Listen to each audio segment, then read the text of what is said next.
Mia, base sa memorandum ng DepEd, kailan isasagawa ito sa bayang active attack drill sa mga eskwelahan?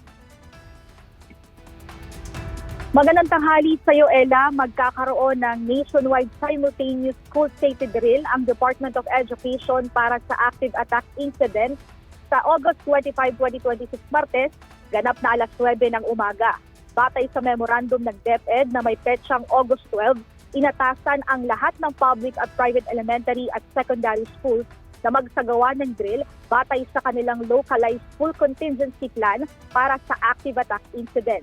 Kabilang sa mga dapat paghandaan ng mga paaralan ang pagkakaroon ng double locking mechanism o iba pang angkop na classroom security measures, paglalagay ng information, education and communication materials, pagtukoy ng family relocation areas at pagtatakda ng safe routes, evacuation routes at emergency communication procedures.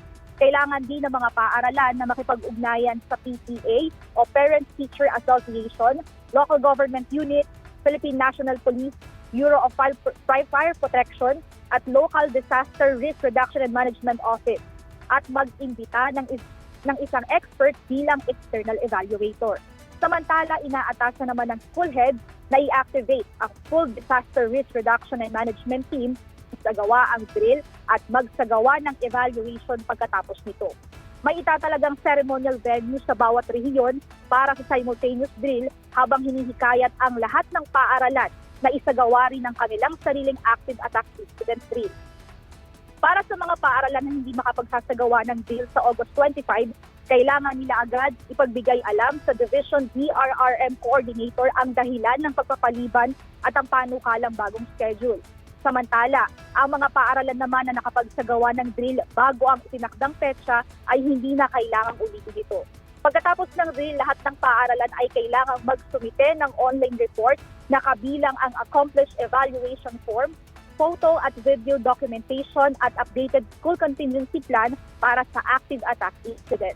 Binigyan din ng DepEd na dapat unahin sa drill ang kaligtasan at psychological well-being ng mga learners, teaching at non-teaching personnel kung saan dapat age-appropriate, trauma-informed at nakatuon sa preparedness protection actions, coordinated response at post-incident recovery ang mga simulation activities.